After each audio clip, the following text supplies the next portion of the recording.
नमस्कार दोस्तों, चैनल विविध प्रस्तुति में आप सभी का स्वागत है। आज हम समझेंगे फ्रीबी मुफ्त रेवड़ी।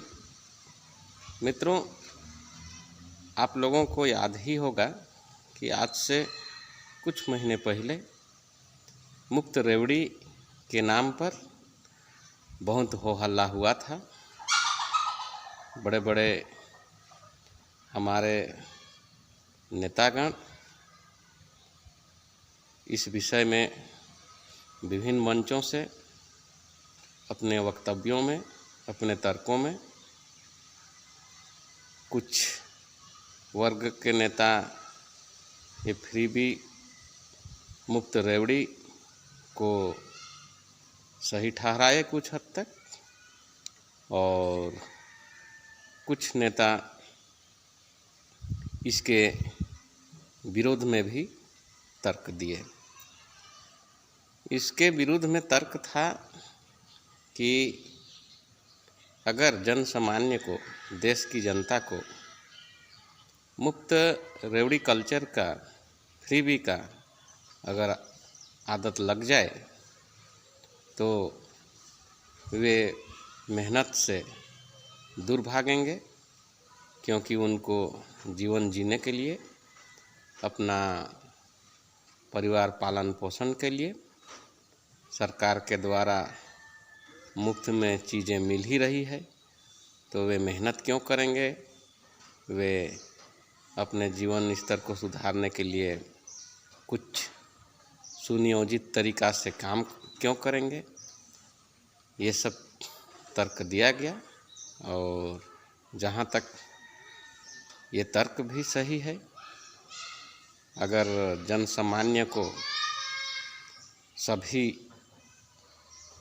देशवासियों को अगर सरकार के द्वारा मुफ्त दिए गए चीज़ों का अगर लत लग जाए तो अपने तरफ से वो मेहनत करने से दूरी बना लेंगे, मेहनत से जी चुराते रहेंगे।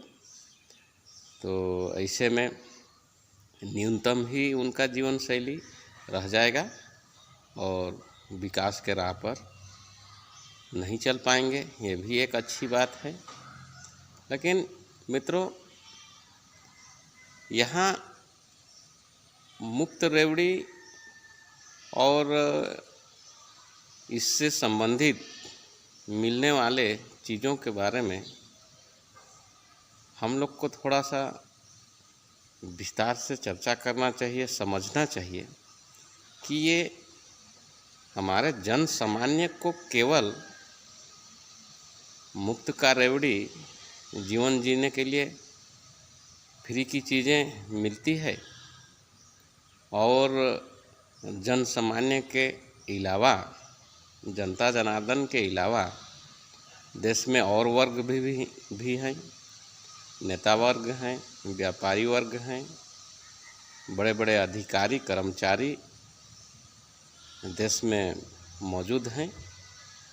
तो उन लोग को ये सब चीज़ें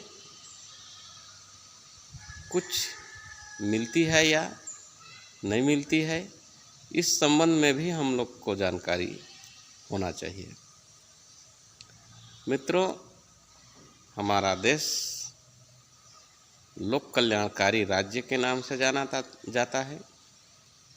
हमारा देश वेलफेयर स्टेट के रूप में है, और जहाँ तक लोक कल्याणकारी राज्य का परिभाषा हम जहाँ तक जानते हैं, और आप लोग भी जानते होंगे, कि लोक कल्याणकारी राज्य का परिभाषा ही है कि देश में निवासरत जन सामान्यों के लिए, जनताओं के लिए आवश्यक वस्तु, जीवन शैली में जो भी उपयुक्त होता है, न्यूनतम आवश्यकताएं, ये सब चीज़ें मुहैया कराना हमारी चुनी हुई सरकारों का उत्तरदायित्व बनता है लोक कल्याणकारी राज्य में।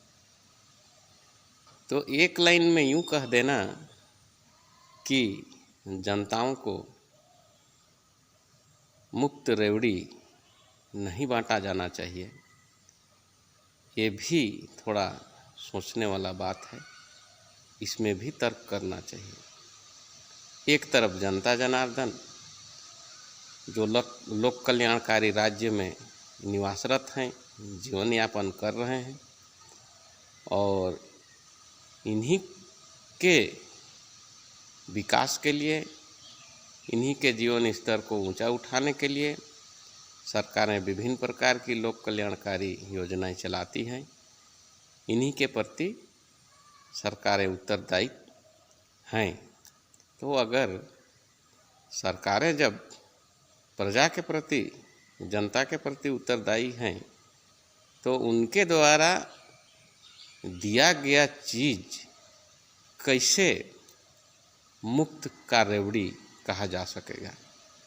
क्योंकि ये तो लोक कल्याणकारी राज्य में जनता को मुहैया कराना ही है सुविधा, जैसे शिक्षा, स्वास्थ्य, बिजली, पानी, रहने के लिए घर,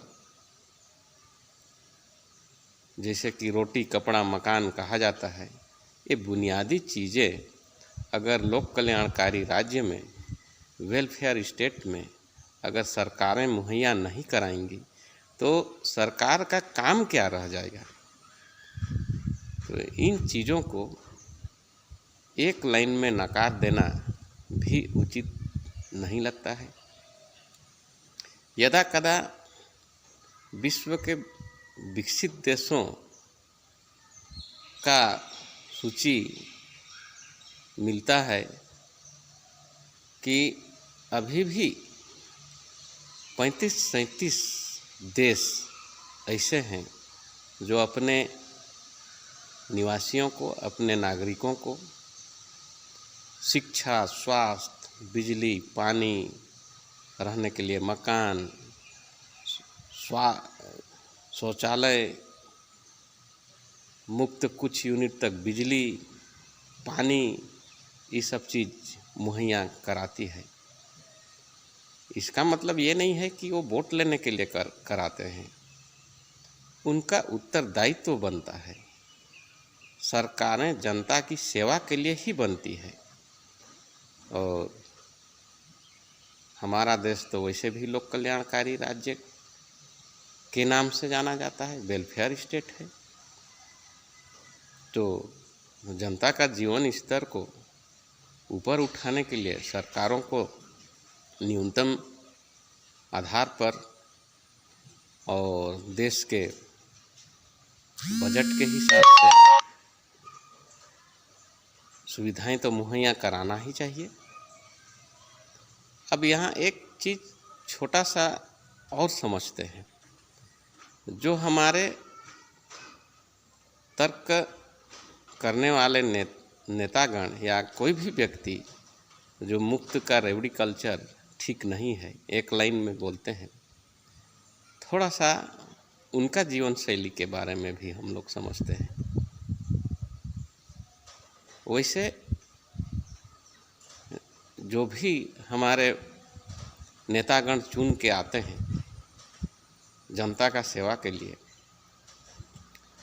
उनका एक मासिक वेतन होता है और अच्छा खासा वेतन होता है। और लोक सेवकों का, कर्मचारियों का भी, अधिकारियों का भी एक अच्छा खासा वेतन होता है।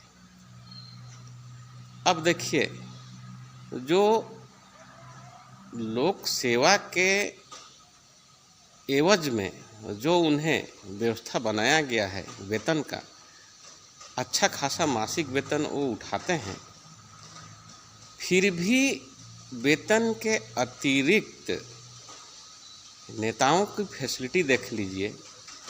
उनको 3 से 4 हज़ार यूनिट तक बिजली फ्री, उनका यात्रा के लिए गाड़ी, डीजल, पेट्रोल बहुत हद तक उनका आता है फंड अलग से, फ़ोन में बात करने के लिए पैसा आता है, उनका अच्छा इलाज फ्री होता है, विदेश दौरा, रहने के लिए बंगला। मतलब कहना चाहिए वेतन के अलावा भी उनका बहुत अधिक मतलब सुविधाएं, सहूलियतें अपने लिए उन्होंने सर्वसम्मति से ईजाद कर रखा है।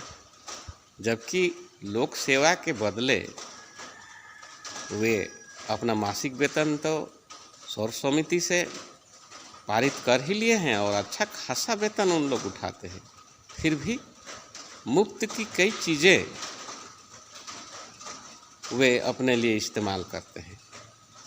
और एक तरफ जिनके प्रति आप उत्तरदायी हैं, जिनका सेवा करना ही आपका कर्तव्य है और उसी काम के लिए आप चुने गए, उनको अगर न्यूनतम कुछ चीज़ें अगर मिल रहा है या दिया जा रहा है, उसमें भी सवालिया निशान। तो ये विसंगति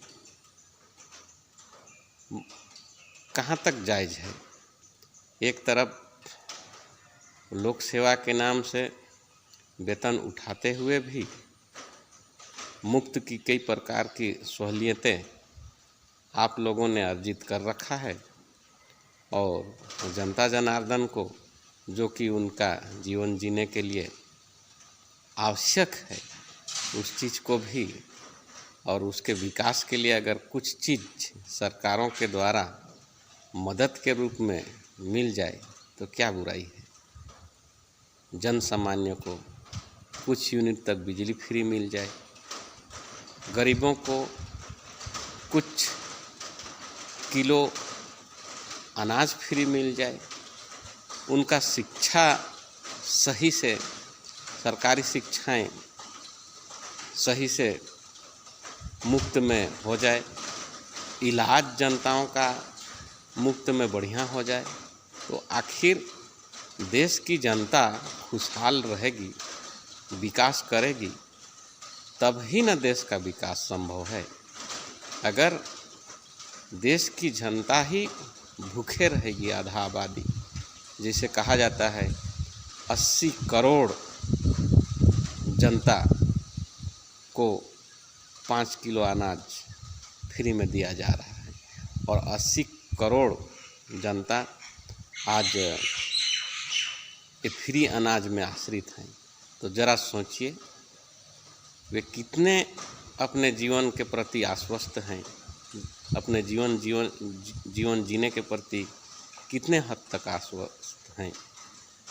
सरकारों को चाहिए कि कुछ मदद के रूप में अच्छी चीज़ें यहाँ जनता जनार्दन को मुहैया कराएं और एक निश्चित समय में उत्तरदायित्व तो निभाते हुए हमारा देश के गरीबों का कल्याणकारी योजना लागू करें और लोगों का कल्याण हो, लोग विकास करें, ताकि ये अनंत जो चले आ रहा है तर्क कि जनता को हमने ये दिया वो दिया, मुफ्त में बांटा, ये सब स्वतः ही विराम लग जाए। अगर जनता समर्थ हो जाएगी, सरकार जनता के समर्थता के लिए मदद कर देगी, तो आने वाला समय में सदैव के लिए ये बात विराम लग सकता है इस बात में। इसलिए सरकारें प्रतिबद्ध हों कि बुनियादी चीज़ों को मदद के रूप में मुहैया कराते हुए, खासकर शिक्षा के क्षेत्र में आजकल देखा जा रहा है कि शिक्षा का व्यापारीकरण हो जा रहा है। गरीब तबके के बच्चे शिक्षा लेने से, अच्छी शिक्षा लेने से वंचित हो रहे हैं। मात्र शिक्षित होना और शिक्षा अर्जित करके अपना जीवन शैली को सुधारना, ये दो चीज़ों में अंतर है।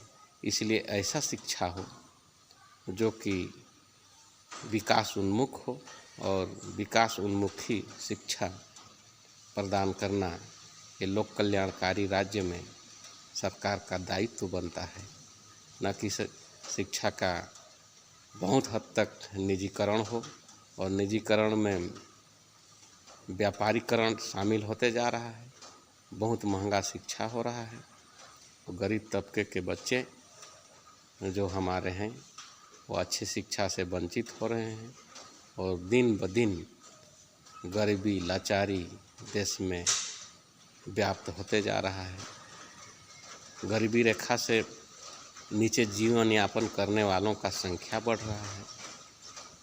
तो ये सब चीज़ों को तर्क करने से निष्कर्ष निकलता है कि लोक कल्याणकारी राज्य में सरकार का उत्तरदायित्व बनता है कि वो अपने गरीब जनताओं के लिए विशेष योजना लागू करे और उसको मुफ्त रेवड़ी फ्रीबी का नाम न दिया जाए, तो ही जनता जनार्दन का सही मायने में विकास होगा और देश का विकास होगा। जी हाँ, धन्यवाद, बहुत बहुत धन्यवाद।